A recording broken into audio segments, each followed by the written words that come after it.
Hello friends, Radhe Radhe everyone. तो आज की इस वीडियो में हम जानेंगे सकट चौथ व्रत की सरल पूजा विधि। तो माघ मास के कृष्ण पक्ष की चतुर्थी को सकट चौथ के रूप में मनाया जाता है। इसे संकष्टी चतुर्थी और तिलकुटा चतुर्थी या फिर माघी चतुर्थी भी कहा जाता है। महिलाएं अपने संतान के लंबी उम्र के लिए यह सकट चौथ का व्रत करती हैं। जिनकी संतान नहीं है वह महिलाएं भी संतान प्राप्ति के लिए सकट चौथ का व्रत करती हैं। सकट चौथ के व्रत की पूजा दिन में की जाती है। तो सकट चौथ के दिन स्नान आदि करने के बाद जिस जगह पे हमें पूजा करनी है उस जगह को हम अच्छे से साफ कर लेंगे। वहाँ पर एक चौकी रखेंगे और कोई लाल वस्त्र लेकर चौकी पर बिछा देंगे। फिर यहाँ फूल या फिर तिल का आसन देकर गणेश जी को विराजमान करेंगे। आपके पास जो भी मूर्ति हो गणेश जी की या फिर कोई फ़ोटो हो वो आप वहाँ पे विराजमान कर सकते हैं। यदि आपके पास कोई मूर्ति या फ़ोटो ना हो तो आप सुपारी के गणेश जी भी बनाकर विराजमान कर सकते हैं। इसके बाद हाथ जोड़कर संकल्प करेंगे, हे गणेश जी महाराज, हे चौथ माता, मैं आपका व्रत कर रही हूँ। आप मेरे बच्चों को दीर्घ आयु और अच्छा स्वास्थ्य प्रदान करें। ऐसा करने के बाद फिर गणेश जी को जल के छींटे लगाकर उन्हें भाव रूप में स्नान करा देंगे। उसके बाद फिर हम देसी घी का दीपक जलाएंगे। इसके बाद हमें वस्त्र के रूप में गणेश जी को कलावा समर्पित करना है। और अगर आपके पास जनेऊ हो तो जनेऊ को भी ज़रूर से समर्पित करें। यदि आपके पास जनेऊ ना हो तो आप सिर्फ कलावा या फिर मोली समर्पित कर सकते हैं।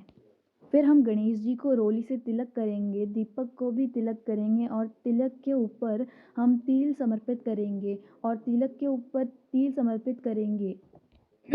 यदि आप इस दिन दिए में भी तिल ज़रूर डालें, क्योंकि जितने भी तिल चटकेंगे उतना ही आपकी संतान के कष्ट कटेंगे। और उसके बाद आपको यदि ध्रुवा घास मिल जाए तो यह बहुत ही अच्छी बात है। आप वह ध्रुवा घास को गणेश जी को समर्पित कर दीजिए।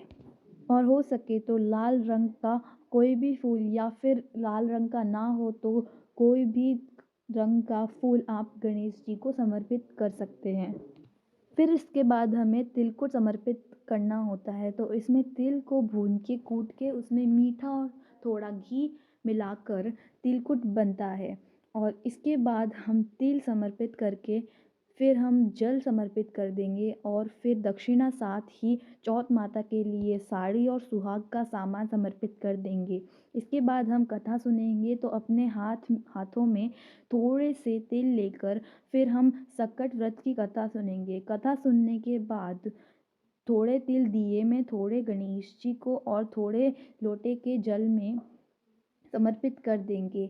इसके बाद धूप दीप दिखाकर प्रेम पूर्वक गणेश जी की आरती करेंगे और हाथ जोड़कर पूजा में रही कमियों के लिए क्षमा याचना करेंगे और संतान की लंबी उम्र, अच्छे स्वास्थ्य और उसकी सफलता के लिए प्रार्थना करेंगे। इसके बाद आप अपने सीधे हाथ में जल लेकर चौकी के ऊपर से 2 बार वारेंगे। इस प्रकार से सकट व्रत की पूजा विधि का समापन होगा।